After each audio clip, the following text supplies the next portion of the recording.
Hello guys, welcome back to my YouTube channel.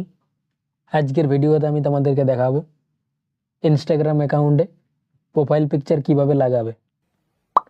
প্রথমে তোমরা তোমাদের ফোনে ইনস্টাগ্রাম অ্যাপ্লিকেশানটি ওপেন করে নেবে। ওপেন হয়ে যাওয়ার পর নিচে ডান দিকের এই লোগোটিতে ক্লিক করবে। ক্লিক করে দেওয়ার পর এইখানে তোমাদের ইনস্টাগ্রাম অ্যাকাউন্টের প্রোফাইলটা চলে আসবে। তোমরা বাঁ দিকে এই অপশানটিতে ক্লিক করবে। ক্লিক করার পর এইখানে তোমার দুটি অপশান আসবে, add profile photo, add to story. তোমরা এই অ্যাড প্রোফাইল ফটো অপশানে ক্লিক করবে। ক্লিক করার পর এইখানে আবার তোমার দুটি অপশান শো করবে, নিউ প্রোফাইল পিকচার আর একটা ইম্পোর্ট ফ্রম ফেসবুক। তোমরা উপরের এই অপশানটিতে ক্লিক করবে, নিউ প্রোফাইল পিকচার। ক্লিক করে দেওয়ার পর তোমাদের ফোনের গ্যালারি ওপেন হয়ে যাবে। তোমরা যে ফটোটি প্রোফাইল পিকচারে লাগাতে চাও ওই ফটোটি তোমরা এখান থেকে সিলেক্ট করে নেবে।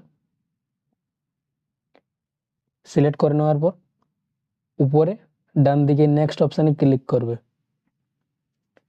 ক্লিক করার পর এইখানে তোমরা ওকে করে নেবে।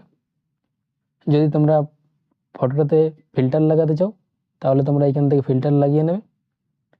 তারপরে তোমরা নিচে নেক্সট অপশানে ক্লিক করবে।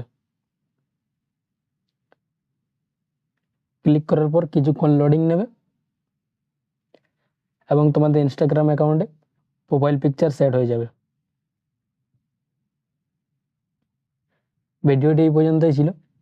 ভিডিওটি যদি তোমাদের ভালো লেগে থাকে তাহলে ভিডিওটিতে একটি লাইক করবে এবং চ্যানেলটিকে সাবস্ক্রাইব করে পাশে থাকবে এরকম আরও নতুন নতুন ভিডিও দেখার জন্য।